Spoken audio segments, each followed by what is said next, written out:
Buscando la verdad y abogando por la unidad nacional en pro de la paz y la seguridad en el Ecuador, queremos iniciar la jornada de entrevistas y debates, la opinión diversa y libre en la revista de Opinión Democracia.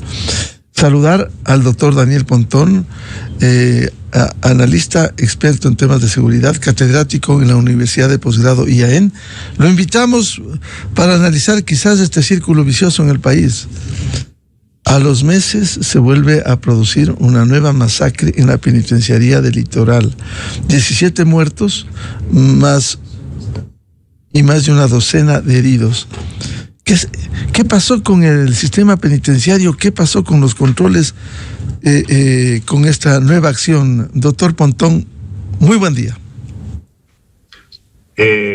Buenos días, estimado Miguel. Un saludo muy cordial, igual un saludo muy cordial a la audiencia que nos escucha.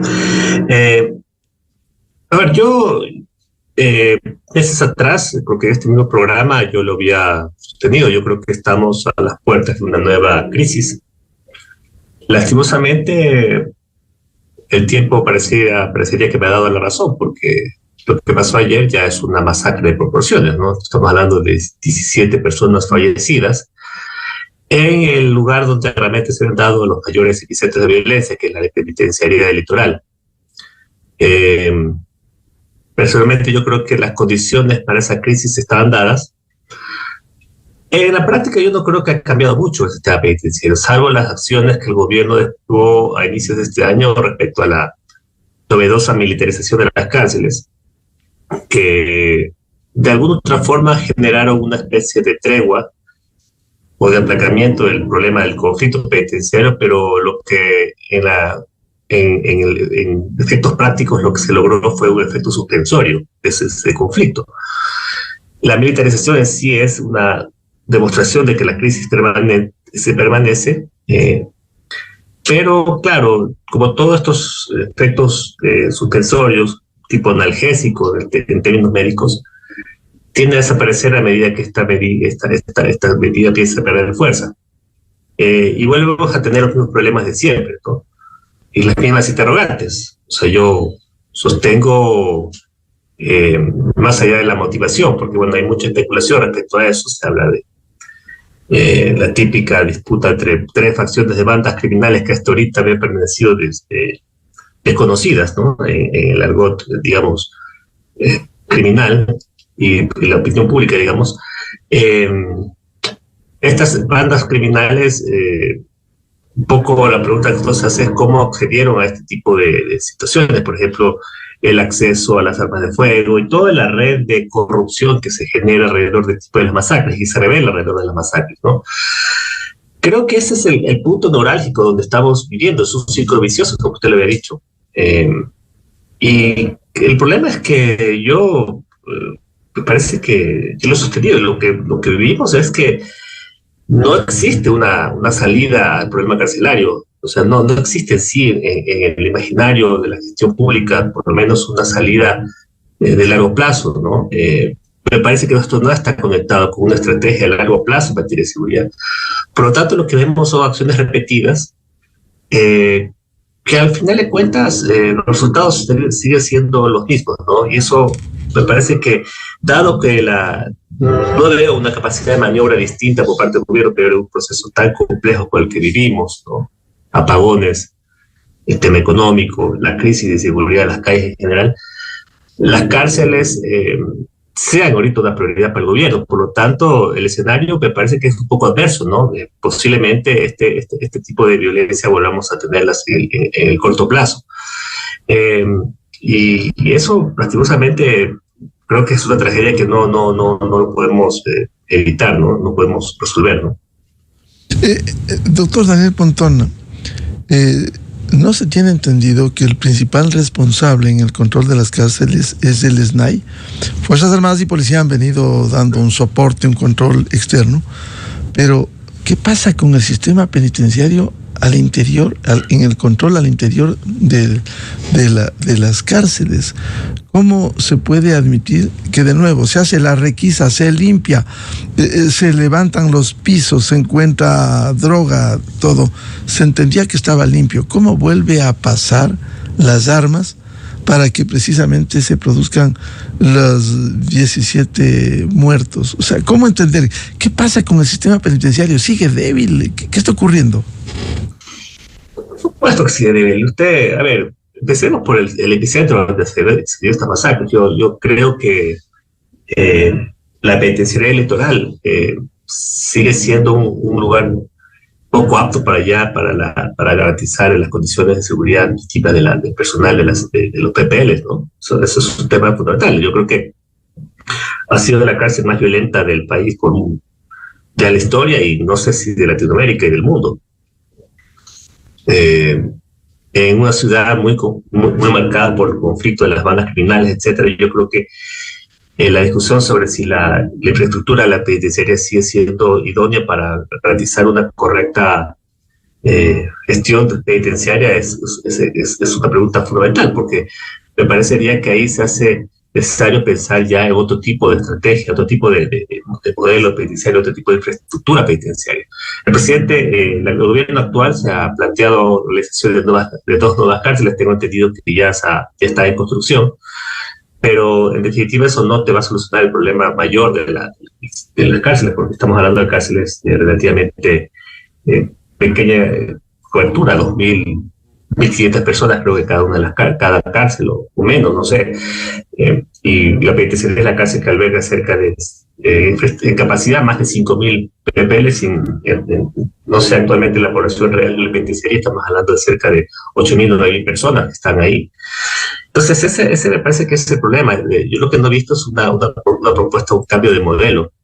Y al final de cuentas, venimos repitiendo los mismos errores, porque realmente el gobierno, la gobernanza real del sistema penitenciario que tenemos actualmente, descansa en una suerte de acciones no dichas, pero que están ahí. Por ejemplo, el flujo de cómo se gestiona la comida, cómo se gestiona los espacios de las cárceles, cómo se gestiona los vínculos de los PPLs con sus familiares, cómo se gestiona el tema de la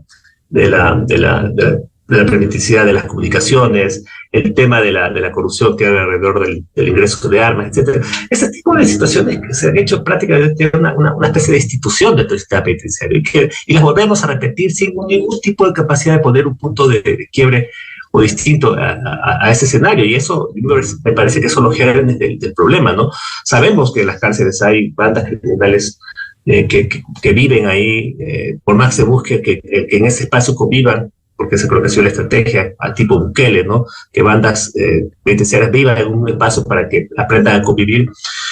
Tal vez esa medida tenía que haber sido completada con otro tipo de acciones, pero cuando pasa el tiempo, los mismos problemas vuelven a surgir, porque realmente no se ha cambiado absolutamente nada.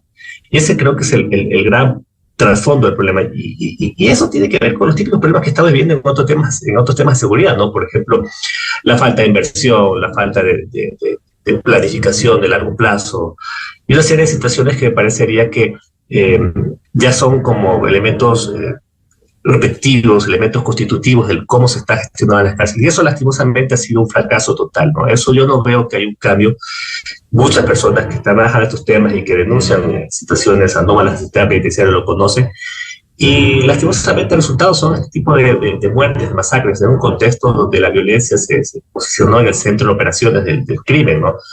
La cárcel por excelencia en Ecuador es el caso del parteaguas, una especie de catalizador de un nuevo momento de la violencia en el país, de la criminalidad del país. A partir del sistema penitenciario, de la crisis penitenciaria, la realidad de las calles en el Ecuador ha cambiado de forma dramática. El origen de estas bandas, de esta disputa cruenta entre las bandas, está en el sistema penitenciario. Por lo tanto, me parecería que lo que vivimos ahorita fue una especie de tregua, pero los problemas siguen siendo los mismos, ¿no? Doctor Pontón, entre las varias interrogantes, ¿dónde estuvo el grupo de reacción inmediata del sistema penitenciario, que son los que tienen armas y que deberían actuar rápidamente? Porque ayer se habló que esto demoró más de una hora. ¿Qué pasó con esta reacción inmediata? ¿Cómo corregir y perfeccionar el control en las cárceles, en primer lugar, el primer anillo, el sistema penitenciario, pero vemos que se producen, perdón, con un agravante. Daría la impresión de que aquí se repite. El 12 de noviembre del año pasado, me parece que hubo 68 muertos. Al año, justo, ocurre esto. ¿Qué está pasando?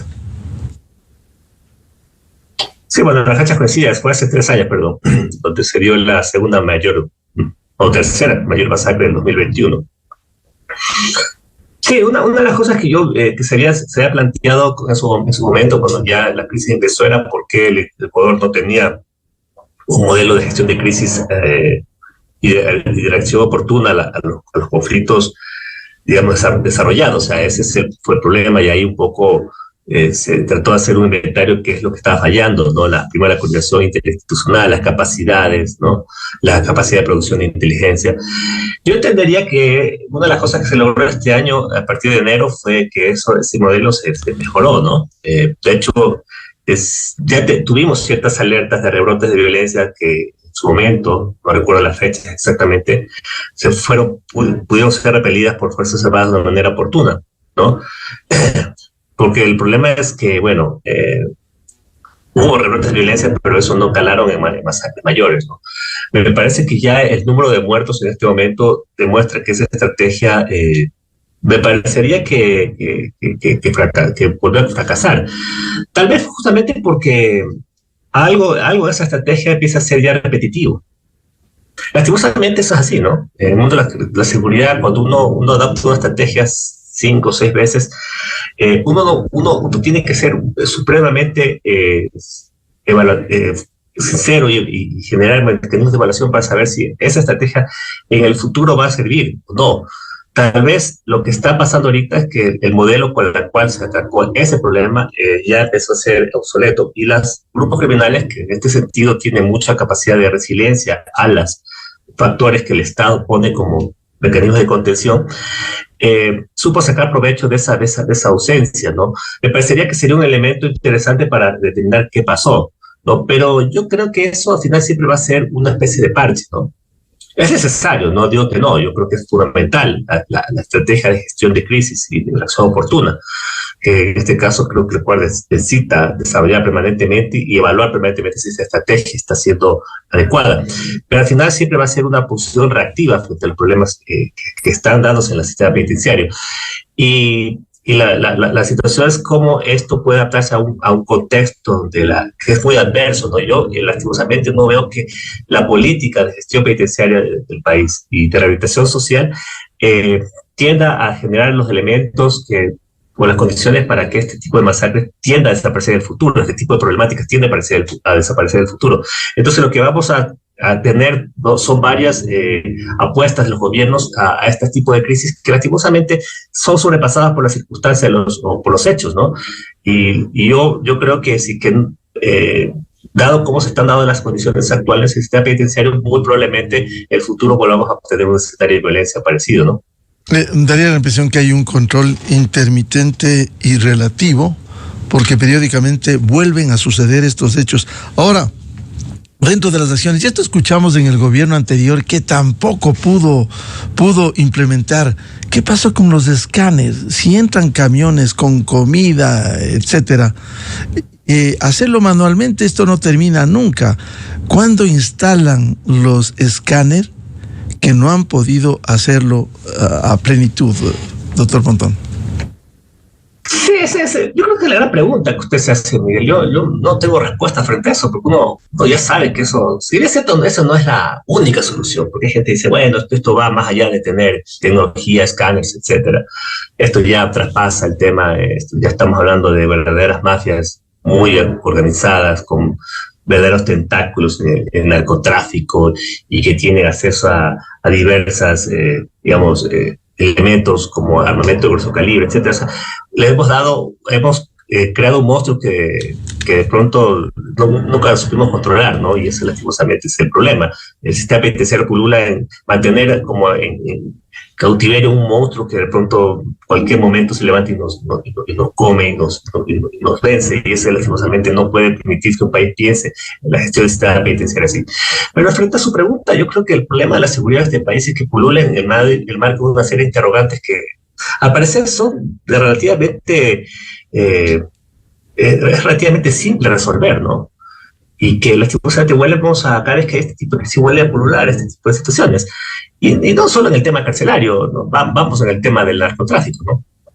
¿Qué tan difícil puede generar un muy buen sistema con alta tecnología, dado las condiciones y las necesidades que tiene el país, en los puertos, ¿no? Con respecto a los famosos escáneres para el famoso control de antinarcóticos.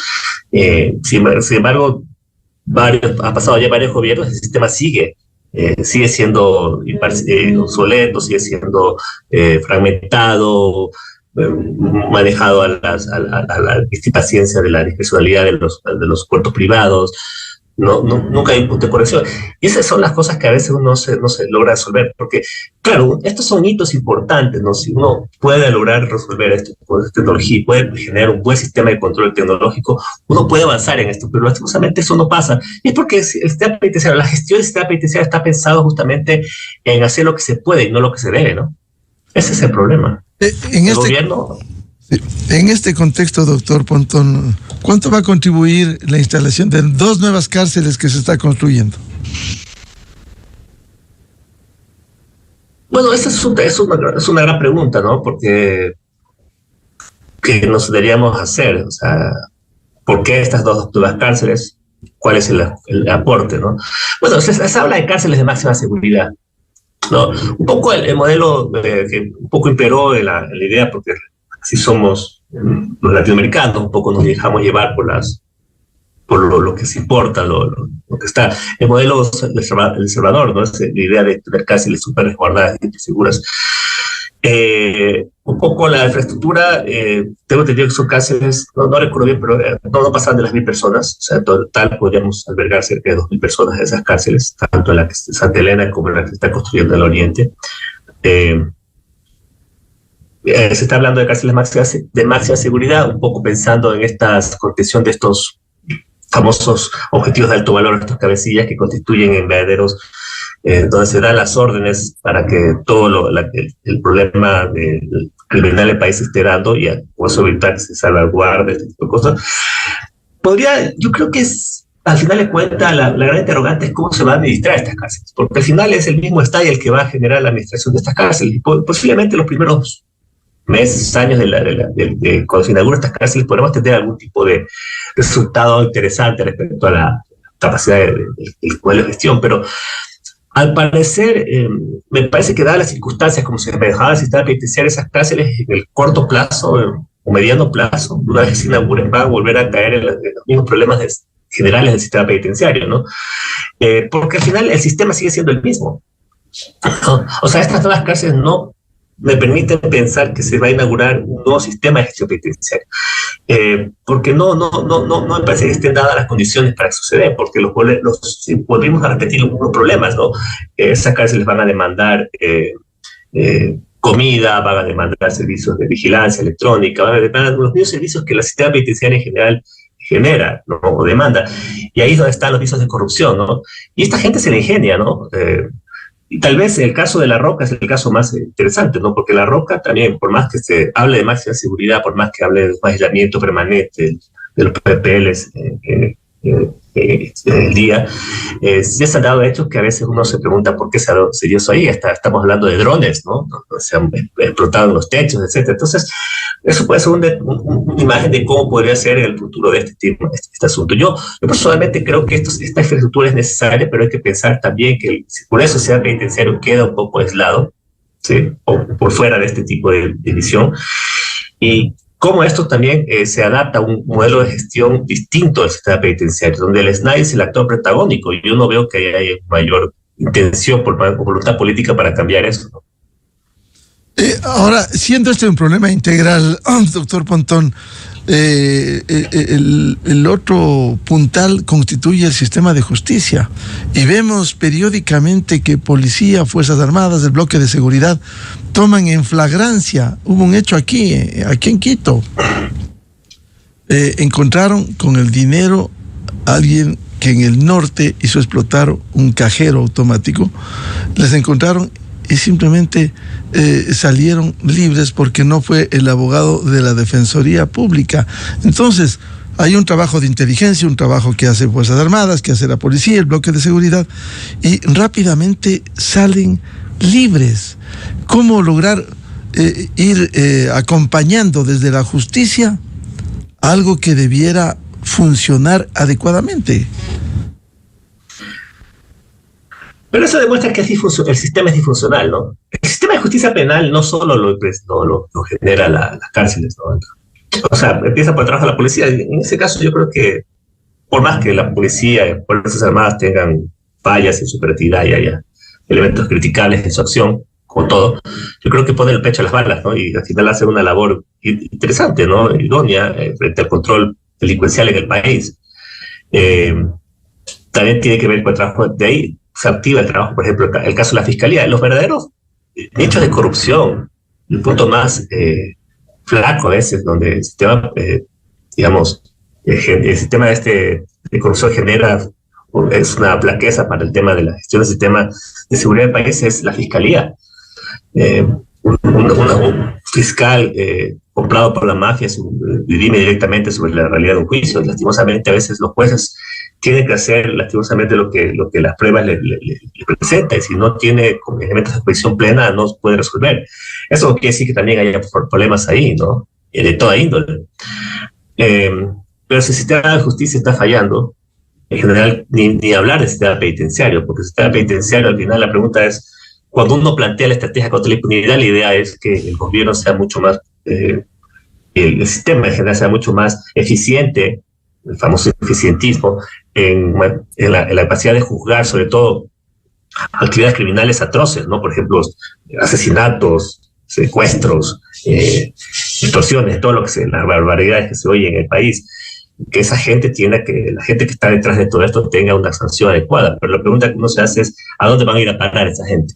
Al sistema penitenciario para que sirvan haciendo sus andanzas y de ahí hagan sus conexiones y puedan operar de una forma cuasi libre en el país. Esa es la gran pregunta. Entonces, estamos demostrando que el sistema en este país es totalmente disfuncional, y gran parte de esta disfuncionalidad es el problema de la criminalidad que estamos viviendo en este momento, las elevadas tasas de violencia y criminalidad que estamos viviendo en este momento. Y eso ha sido un boomerang, ¿no? Una especie más que un boomerang, una especie de ciclo vicioso, un elemento degenerativo que ha complicado mucho las cosas aquí, ¿no? Por lo tanto, yo creo que eso al final de cuentas existe, y eso demuestra que al final de cuentas no existe un plan, ¿sí? No existe un plan. Lo que existe son acciones destinadas a mejorar ciertos elementos de contención, la capacidad de contención a través de elementos disuasivos o a través de acciones de inteligencia sobre captura de objetivos de alto valor. Alguien me preguntó en un medio una vez, me decía, pero el gobierno ha mostrado resultados. Los resultados del gobierno están a la vista. O sea, se ha hablado de capturas importantes, por ejemplo, hace poco se capturó a los cabecillas de tiburones en España, tienen una labor de cooperación entre policías internacionales. Se captura drogas, se atrapa delincuentes de alto valor. Eso es interesante, ¿no? Yo le decía, yo puedo decir que hay resultados. Es verdad que hay resultados. Lo que no hay es impacto. ¿Sí? Una cosa es el resultado en la planificación, otra cosa es el impacto. O sea, cómo estas acciones que el gobierno realiza, la Fuerza Armada, la policía, pueden generar impacto en una disminución, por ejemplo, más acelerada, más dramática de la tasa de homicidios o de otro tipo de delitos que han crecido de una manera dramática en el país. Eso no se ha visto, ¿no? Y los resultados, hablamos de 17-18% de la reducción de homicidios. La pregunta es, ¿se puede lograr más? ¿No? Y si se puede lograr más, ¿qué tenemos que hacer para que eso se dé? Y ahí es clave el trabajo de la justicia, por ejemplo. Si usted no trabaja en el tema de justicia, no va a lograr el impacto deseado. y obviamente se requiere también tener un sistema de penitenciario mucho más adecuado. El modelo de Bukele, al final de cuentas, tuvo un impacto adecuado porque su sistema de justicia penal empezó a ser mucho más funcional a los intereses del país. Y eso es lo que yo no veo en este caso del país, ¿no? Por ejemplo, el sistema carcelario, más allá que sea criticable por los abusos que se han dado, es un modelo donde no se ve ese tipo de permisividad que tiene el Estado con respecto al tema del manejo de armas, al tema de la comida, los espacios, de la proliferación de las mafias, etcétera, y obviamente a parar masacres, ¿no? Y sobre eso se constituyó la esencia de una nueva estrategia de seguridad. Y eso es lo que yo no veo. El sistema actualmente es disfuncional, por eso es que no tenemos impacto, ¿no? ¿Cómo explicarle al país el aparecimiento de armas que permitieron esta nueva masacre? ¿Cómo entender qué pasa con la misma pregunta, los controles? Claro, luego entrarán los operativos, hacen operaciones limpian lo de adentro, pero vuelve lo mismo, volvemos al círculo vicioso, vuelve lo mismo cada cierto tiempo. ¿Cómo explicar que las armas estén al interior de las cárceles? Y ahorita las cárceles están en el manejo de las militares. Una primera pregunta que uno debe hacer si es deseable para un país que habla de soberanía, que habla de que necesitamos recuperar el control del territorio, de que necesitamos tener las fronteras blindadas para evitar la penetración de las actividades ilícitas, ¿no? Tener a las fuerzas básicas al resguardo de las cárceles. Ese es un principal elemento, ¿no? Yo he visto una serie de reportajes y una serie de denuncias, sobre todo en las redes sociales, sobre se habla de corrupción. Yo no quisiera entrar a jugar en ese tema, no tengo elementos. Yo respeto mucho la labor de las instituciones, pero me parecería que el contexto de la militarización en este sentido no favorece a una verdadera rendición de cuentas. Por la misma lógica, cómo las Fuerzas Armadas manejan la gestión de la seguridad, ¿no? Yo no soy una institución muy proclive a estos eventos de rendición de cuentas, pero parecería que es fundamental en este momento evitar que el problema de corrupción haya calado ya al interior de las Fuerzas Armadas para que este tipo de situaciones sea posible, ¿no? El tema de las armas de fuego, y es algo que ya ha sido súper diagnosticado, entraban a las cárceles por un sistema de corrupción altamente sofisticado y muy bien planificado y muy bien estipulado, y que ha sido muy difícil para el Estado extirpar, ¿no? O sea, las armas de fuego, yo decía, no entran solitas, entraban porque alguien las metió, alguien las permitió entrar. Y esta es la pregunta que uno ya se hace: ¿cómo en un modelo está militarizado esto permite? Entonces ahí lo único que se me prende a mí en las armas es que hay un elemento de corrupción muy bien instalado y que lastimosamente con el tiempo ha empezado a desarrollarse, dado que al final de cuentas estos sistemas de corrupción se adaptan a las nuevas circunstancias, ¿no? Es bastante resiliente a las circunstancias que se vienen dando. Entonces, posiblemente se esté pasando. Yo no quisiera decir que literalmente acusar a nadie, pero me parecería que es necesaria una investigación profunda sobre esto, ¿no? Pero para eso se necesita esta capacidad de que el Estado opere las instituciones que deben operar, y no solamente es Fuerzas Armadas, sino una serie de instituciones en conjunto que se encargan de hacer labores de control y supervisión. Estamos hablando de la Defensoría del Pueblo, que hace elementos importantes de evaluación del sistema penitenciario a través de su unidad de sus unidades específicas que están diseñadas para esto. Estamos hablando de otro tipo de acción, del mismo SLAI, que también podría generar elementos de auditoría. Lastimosamente eso no está dado en el país, y me parecería que ese es el peligro inminente, que ese sistema ya se haya permeado por la corrupción, y lastimosamente esa corrupción es lo que genera lo que hemos visto, que la cárcel pase lo imposible, ¿no? Ahora, volvemos al tema que tampoco tiene respuestas. Si no se controla totalmente y permanentemente los 365 días del año en el sistema penitenciario, ¿cómo hablar y pasar a algo que constituye quizás una utopía, la rehabilitación social de los presos? Como usted dice, es una utopía eso en este momento. O sea, la rehabilitación social es el objetivo normativo último del sistema penitenciario, así lo dice la Constitución, ¿no? Este modelo de que aquí debe haber una especie de reingeniería social donde las personas que salgan de aquí salgan reintegradas a la sociedad. Yo soy un poco medio soy un poco medio agnóstico frente a ese asunto, ¿no? Yo creo que el sistema penitenciario, por lo general, la rehabilitación es más bien un discurso, ¿no? Pero yo sí creo que las cárceles al menos deben generar ciertas condiciones mínimas de seguridad, donde el discurso, donde el tema de la rehabilitación debe estar manejado de una manera técnica o sistemática, pero que no todos los PPL son rehabilitables, ojo. Eso también es interesante. Estamos hablando de gente que descuartiza, ¿no? O sea, ahí la pregunta es, ¿eso es rehabilitable? Esa gente tal vez merece otra oportunidad, pero hay que relativizar el concepto de oportunidad, ¿no? Estamos hablando de gente que ha desnaturalizado su condición humana. Lo que yo creo que el sistema penitenciario, por lo menos su objetivo de más mediano plazo es tener un sistema de control eficiente, ¿no? Que para evitar que las cárceles sigan siendo estos epicentros de la delincuencia. Y eso es lo que no hemos podido lograr. Sí, eso no lo hemos podido lograr. Habrá que preguntar qué se ha hecho en materia de rehabilitación, porque no tengo entendido que no todas las cárceles son así, ¿no? No solamente es la penitenciaria litoral, estamos hablando de una treintena de cárceles.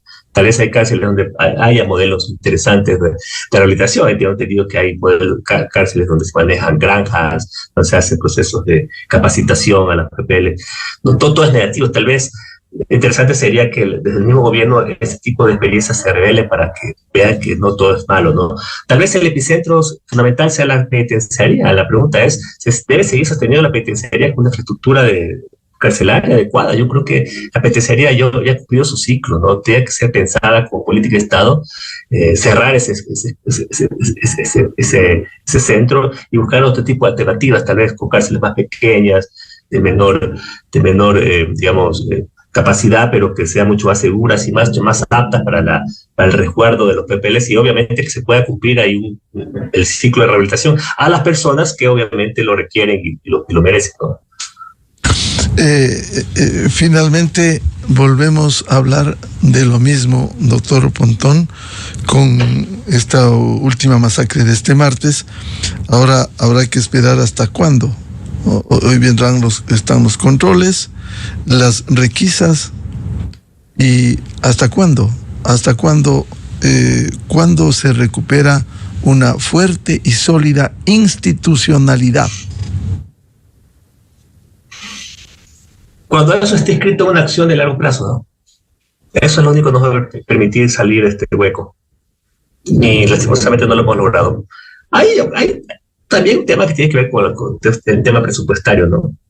Tal vez los gobiernos hacen lo que se puede, no lo que se debe, porque la situación presupuestaria económica de este país es así, ¿no? Está muy maltrecha, peor con otro tipo de urgencias, otro tipo de demandas, donde nadie quiere meterse en este tema tan complicado, tan espinoso. Y ese fue el problema inicial, ¿no? Así se pensó en el año 2019, 2020, en la época de Moreno. Estábamos plagados en el tema del COVID, el tema penitenciario. El presupuesto se disminuyó dramáticamente. Pues cosechamos esas magras decisiones con una violencia descarnada que nunca la pudimos parar, y la prueba es que ahorita lo tenemos ahorita en las calles. Me parecería que ese es el elemento fundamental. Yo creo que aquí es cuánto nos cuesta al Ecuador salir de este problema y qué estamos dispuestos a hacer. Y he visto que, por ejemplo, en materia de seguridad se está hablando de una cooperación internacional de 125 millones de dólares para mejorar la seguridad. El aporte del BID en este caso es fundamental para el mejoramiento de la policía. Dado las circunstancias y la crisis penitenciaria que tiene el país, ¿dónde está el proyecto de cooperación para este tipo de elementos, ¿no? Eso me parecería que es importante, o por lo menos cómo vamos a financiar este tipo de recursos. La ejecución, la inversión presupuestaria en materia penitenciaria es bajísima, no ha subido de manera dramática, pasan los 100 millones de dólares para el gasto total, ni hablar de inversiones. La ejecución ha sido mala, no tengo el dato último pero en los años de la mayor crisis se dio, la ejecución en seguridad fue extremadamente limitada, por no decirlo inexistente. Y la pregunta es, ¿qué puede reemplazar eso, no? Es las capacidades mías del Estado a través de recursos propios del Estado invertidos sistemáticamente en planes plurianuales para mejorar el sistema penitenciario, o generamos mecanismos de cooperación, o sea, préstamos responsables, etcétera, para que el sistema penitenciario en su conjunto pueda cambiar. Lastimosamente esto cuesta. Yo no puedo establecer una cifra, pero un mejoramiento sistemático del sistema penitenciario cuesta muchísimo, ¿no? Podemos hablar de miles de millones de dólares, ¿no? Cientos de millones de dólares, perdón, no miles, que podría dar, que este rato el gobierno no lo tiene. Yo quisiera saber qué se ha hecho respecto a eso, ¿no? Bien, muchas gracias al doctor Daniel Pontón, catedrático en la Universidad de Posgrado IAEN, experto en temas de seguridad, para hablar de esta nueva masacre en la penitenciaría del Litoral este martes, 17 muertos y más de una docena de heridos. Muy amable, doctor Pontón. Gracias, Miguel, un saludo. 7:17 en el territorio continental ecuatoriano. Vamos a una pausa y ya volvemos para hablar los casos que se aceleran en la justicia ecuatoriana, mientras aquí comienzan las acciones, las manifestaciones que anuncian los escándalos en medio de los apagones. ¿Qué pasa con casos como Metástasis que tienen hasta el 14 de diciembre para que no caduque la prisión preventiva? Invitados los penalistas Julio César Cueva, Ramiro García y Nino Casanero. Desde 1984 con Gonzalo Rosero. La revista de opinión Democracia. Siempre líderes, siempre confiables. Enseguida regresa Miguel Rivadeneira a la búsqueda de la verdad.